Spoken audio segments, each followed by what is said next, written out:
Have you ever stopped to wonder why Japanese families seem to accumulate wealth with ease, while many Americans are barely scraping by from one paycheck to the next?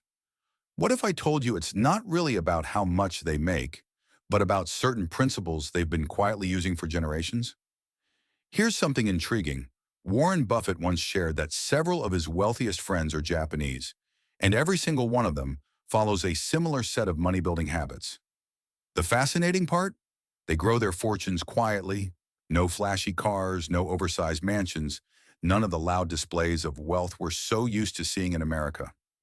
So what's the big secret? I've uncovered 10 powerful money principles that reveal why the Japanese are masters at creating sustainable wealth. Each is like a piece of an old, carefully crafted puzzle. Put them together, and the way you see money will completely change. And that final principle, well, it's the most surprising of all. It's the one that truly sets apart people who achieve real financial stability from those who only look successful. In fact, it's so against common American money beliefs that most people completely overlook it. I'll count these down from number 10 to number 1, keeping the most impactful for last. Trust me, by the time we reach number 1, you'll see exactly why Japanese families can grow wealth even with average incomes, without gambling on risky ventures or drowning themselves in debt. Let's start with principle number 10, something so foundational that it can completely shift how you think about being wealthy. 10th secret, invisible assets. If you lost every dollar you had today, how long would it take to recover? Most people would panic, thinking without money, they're finished. But in Japan, there's an approach to wealth that reaches far beyond what's in your bank account. And it's so impactful that Warren Buffett himself says he learned it from Japanese friends. In the US, wealth is often measured by what you can show: your house, your car, your investments, even that expensive watch on your wrist. But the Japanese put value on what they call invisible assets. These are the things nobody can ever take from you: your skills, your reputation, your connections. I once met a Japanese entrepreneur who lost everything in the 2008 financial crash. But within a month, he had multiple job offers and several investors eager to back him. Why? Because he had spent years building trust, credibility, and strong relationships. Assets more valuable than any bank account. Even research backs this up. Harvard found that people with strong, invisible assets recover from financial setbacks up to twice as fast as others. Think about it. How many people do you know who would offer you a job tomorrow, or lend you money without hesitation? That network is your real safety net. And the beauty of invisible assets? While material things lose value over time, these only appreciate. Every skill you gain, every relationship you strengthen, every bit of experience you gather becomes more valuable with the years. It's like having an investment that can't be stolen, broken, or lost. Have you started building yours? If this already sounds interesting, wait until you hear the next Japanese secret, one that shows how to turn these invisible assets into actual financial gains, even if you're starting from zero. Ninth secret, the Kakeibo method. Ever checked your bank balance at month's end and thought, where did all my money go? You're not alone. But for over a century, Japanese families have been using a system to solve exactly that. It's called Kakeibo, and it works so well that Japan's biggest banks still recommend it. While many of us rely on apps or spreadsheets to track expenses, the Japanese go for something simpler: a notebook. Sounds basic, right? But don't underestimate it. Studies reveal families using Kakeibo save about 35% more than those who rely on digital tracking. Why? Because physically writing down every expense forces you to think before you spend. Modern banking has made money invisible. Swiping a card doesn't feel like spending real cash, so we overspend.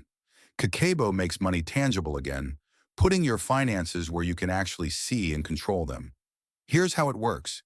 Every time you make a purchase, you write it down and ask yourself 4 questions. Can I live without this? Do I already own something similar? Will this truly improve my life? Can I get it cheaper somewhere else?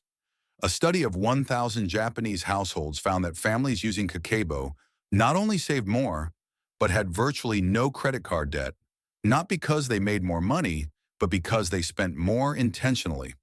To start, Get a notebook and sort your spending into 4 categories: needs, wants, culture, things that enrich your life, and unexpected expenses. Track every purchase for a week without judgment, just awareness. You'll quickly spot wasteful spending like overpriced coffees or impulse buys. But here's the deeper benefit. The Japanese see spending as a reflection of values. Once you see your habits clearly on paper, you start making better life choices, not just better financial ones. The next secret builds on this, and it explains how Japanese families save money without ever feeling deprived. Eighth secret, financial minimalism. Ever bought something you thought you'd use all the time, only to find it collecting dust months later? Now imagine how many forgotten purchases pile up over years. The Japanese follow a principle called Danshari that changes the way people think about spending and possessions. And unlike the usual budget harder advice, this isn't about cutting until it hurts. It's about being intentional with what you own. In the US, we're constantly hit with messages like, buy now, pay later, or you deserve it. The outcome? Houses filled with stuff we don't really need, bought with money we don't have, to impress people we don't even care about. Meanwhile, Japanese households tend to own far fewer things, but enjoy greater financial satisfaction. Here's a shocking comparison. The average American home contains roughly 300,000 items. In contrast, Japanese homes usually have less than a third of that. And yet, studies show they're more content with their financial situation. Why? Because they stick to a rule. If something doesn't add genuine value to your life, it's just draining your money. I learned this firsthand from Japanese friends who taught me about cost per use. Years ago, I kept buying cheap clothing, thinking I was saving money. But replacing those worn-out shirts every few months was actually costing me more. One quality $100 shirt that lasts 5 years is far cheaper than buying five $30 shirts that fall apart quickly. That mindset shift has saved me thousands. Japanese minimalism isn't about living like a monk. It's about making every purchase intentional. Before they buy, they ask, will this truly improve my life? Could the money be better invested? Will I still want it in 30 days? If any answer is no, they pass on it. Want to try this? Take the 30-day challenge. For the next month, before buying anything non-essential, write it down and wait 30 days. When you revisit the list, you'll be amazed how many must-haves no longer matter. That money can then go towards savings or investments instead of clutter. But saving is just one side of the equation.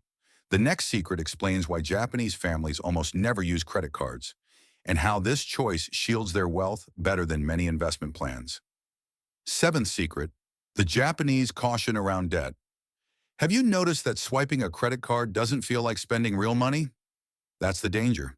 While many Americans use cards for almost everything, the Japanese approach is entirely different. And it's one of the key reasons they stay debt-free. The average American household carries about $7,000 in credit card debt, with interest rates above 20%. In Japan, only around 18% of transactions are made with credit cards. And it's not because they can't get credit. They simply understand the hidden cost of convenience. It eats away at your financial freedom. There's a saying in Japan, debt is a burden heavier than any physical weight. Credit card balances are seen as a form of financial captivity. Think about it. Paying 20% interest means 1 day out of every 5 you work is just to pay lenders. A Japanese financial advisor once told me, if you need a credit card to buy it, you can't afford it. At first, I thought this was extreme, until he showed me how a $1,000 purchase at 20% APR, if paid in minimums, can end up costing hundreds more. That good deal suddenly isn't so great. Instead, the Japanese prefer cash or debit cards for most spending. Physically handing over money makes you more aware of the cost. Studies show people spend 12 to 18% less when paying with cash versus cards. That's like giving yourself an automatic raise without earning more. To try this yourself, do a 30-day cash challenge.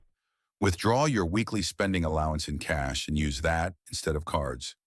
Keep credit cards for true emergencies or large planned purchases you can pay off immediately.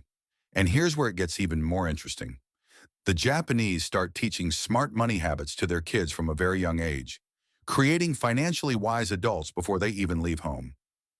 Sixth secret, financial education from the start. In the US, most people graduate school without learning a single practical lesson about managing money. In Japan, financial education starts as early as age 5, and it's not about complex investing strategies. It's about teaching the true value of money from day one. While many American kids get allowances simply for existing, Japanese children learn that money must be earned through contribution and good decisions. The difference in results is huge. In the US, around 65% of adults live paycheck to paycheck. Japan, on the other hand, boasts one of the highest household savings rates in the world. Parents in Japan often introduce the three-jar system: one jar for spending, one for saving, and one for investing. Every time a child receives money, they divide it among the jars. The invest jar is untouchable. It's there to build long-term wealth. The impact: kids grow up with habits that last for life. They're taught to ask, is this worth the time I spent earning it? Before spending. That question alone builds a deeper respect for money than any lecture could. You can apply this at home. Use the three-jar method and encourage kids to earn money through age-appropriate tasks. Then guide them in deciding where each dollar goes. Over time, they'll naturally connect work, money, and value, and that sets the stage for financial independence. But here's the twist. Japan doesn't stop at personal finance education. They also use community-based saving systems that make it nearly impossible to fail at reaching big financial goals. Fifth secret, collective saving power. If you've ever tried to save on your own and given up after a few months, you'll appreciate this one. The Japanese have a long-standing tradition called tenoshi, where people pool resources in a way that keeps everyone accountable. Imagine 10 people each contributing $100 monthly to a shared fund. Each month, one member takes the $1,000 pot. Not only does this keep people consistent, but it also provides lump sums for major expenses without loans or interest. Studies show that people who save in groups are 75% more likely to reach their goals than those who save alone. Why? Because social accountability is powerful. When you commit to others, you're far less likely to quit. One Japanese family I met joined a saving circle with 5 other households. In just 18 months, they had enough for a down payment on a home. The process felt more like teamwork than sacrifice. If you want to try it, find 2 or 3 trusted friends with similar financial aims. Pick a monthly target, say $200, and track contributions together. Meet regularly to celebrate progress. The key is choosing people who are as dedicated as you are. But Japan takes frugality to a level that feels less like sacrifice and more like strategy, which leads us to the next secret. Fourth secret, strategic frugality. Ever notice how no matter how much money you earn, it somehow slips away faster than you expect? In Japan, there's a fascinating principle called modanai. It's not about extreme penny pinching, it's about making every yen or dollar work harder for you. Once you grasp this, you'll never view spending the same way again. Here's a surprising stat. The average U.S. household throws away over $1,500 a year on things like unused subscriptions, forgotten groceries, and impulse splurges. In contrast, Japanese households excel at stretching their money without feeling deprived. Their trick? They don't just try to spend less, they focus on spending smarter. Think of it this way. Instead of being a bargain hunter, be a value hunter. My own Japanese mentor introduced me to the value per dollar mindset. Instead of asking, how much does this cost? They ask, how much lasting benefit will this bring? For example, they might invest $200 in a sturdy coffee machine that lasts a decade instead of paying $4 every day for takeaway coffee. That single choice can save more than $10,000 over 10 years, enough to jumpstart a retirement account. This isn't about living like a monk. Japanese frugality is about intentional purchases. If something won't bring long-term value, they skip it. Rather than owning 5 average jackets, they'll buy one excellent one. Instead of subscribing to every streaming service, they'll stick with the one they actually use. It's all about quality over quantity. If you want to try this, start with a value audit. Look over your last month's expenses and ask 3 questions. Did I truly benefit from this purchase? Could I have gotten the same value for less? Will this still matter to me a year from now? You'll be surprised how many purchases fail this simple test. Redirect that money into things that genuinely improve your life. But smart spending is only part of the equation.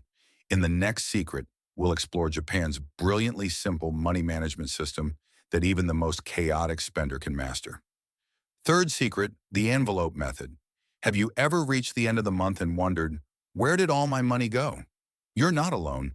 While many Americans turn to complex budgeting apps, the Japanese rely on a refreshingly simple system called shunyu bukuro, literally income envelopes.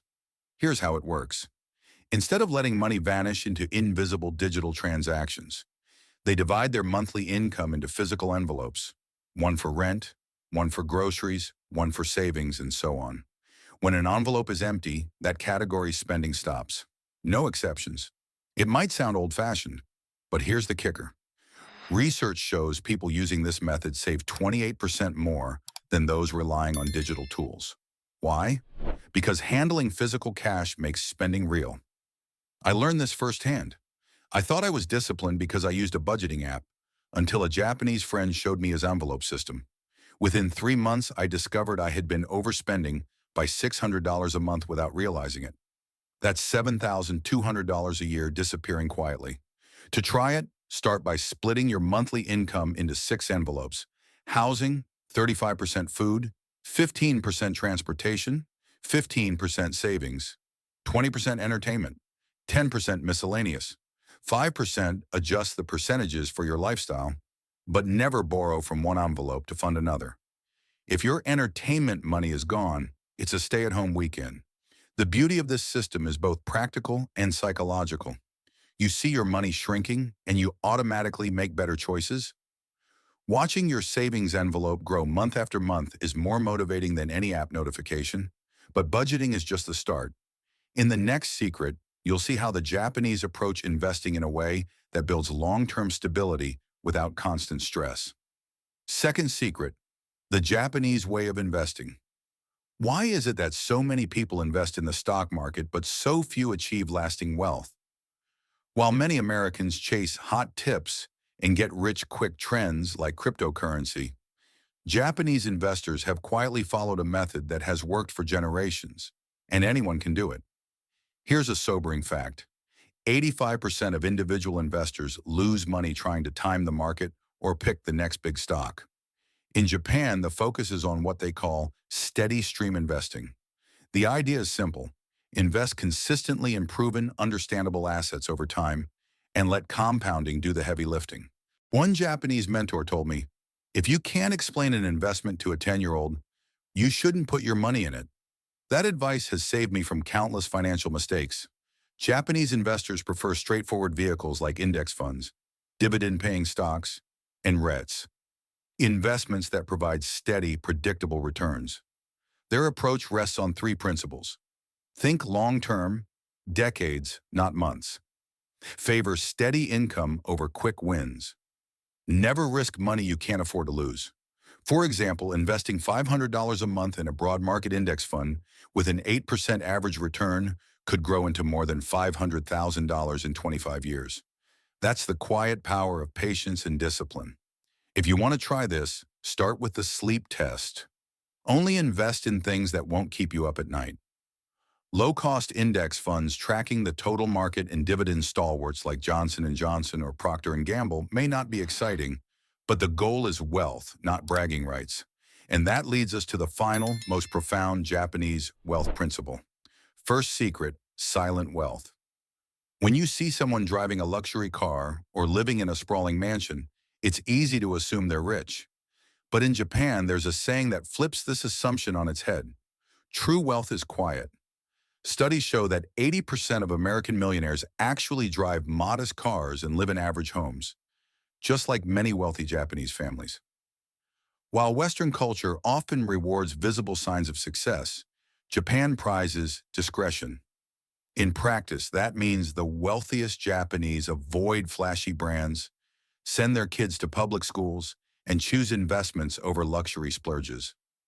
They know that every yen spent to look rich is a yen that isn't building real wealth. I learned this the hard way. Early in my career, I leased luxury cars I couldn't afford and bought expensive watches to look successful.